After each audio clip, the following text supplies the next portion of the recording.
wondering why I'm standing here in a courtroom right now. Because judgment is coming upon some of you. And we'll talk more about that right after the announcements. It's November 15th, and here are today's announcements. Listening skills for tomorrow has been canceled, so if you were planning on being there, don't go there. We'll talk a little bit more about your UIL practice times later. One Act Play, you'll continue to meet on Tuesdays and Wednesdays. Hey, if you want to go to the basketball game tonight, it starts at 4:30. It's here against Brock. Tomorrow for breakfast pizza or cereal and toast. Lunches tomorrow as Panther Burger or corn dog. And that's really all the announcements we have. So now back to the serious conversation that we got to have right after this. The cheerleaders are still selling candy before and after school. Go to Miss Thomas or Miss Curry to buy them.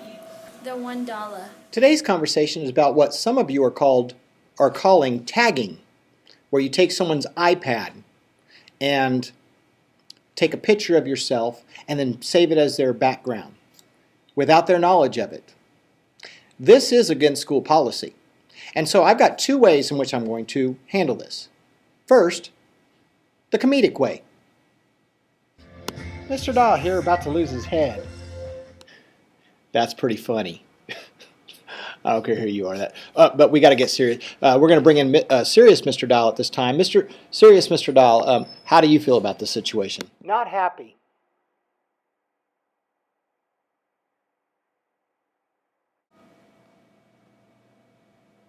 Okay. Can you explain to us why it's against school policy?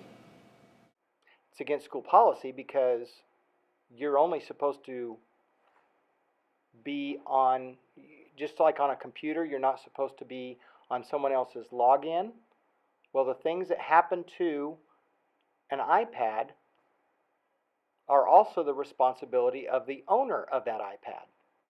I see. So you're saying basically that you shouldn't mess with someone's iPad because of the fact that it belongs to them and not to you.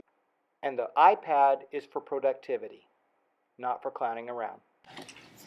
I see. So there are any final words then for our students who are doing this quote-unquote tagging?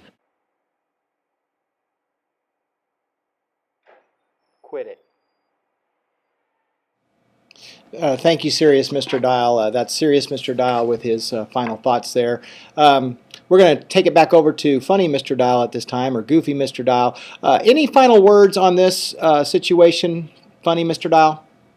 Personally, I'm tired of losing my head over the situation. Well, I can certainly understand that. That's it for our show today. We do take this matter very seriously. I'm Mr. Dial for Mr. Dial and Mr. Dial and Mr. Dial. And have a good day. This serious message has been brought to you by Mr. Dial.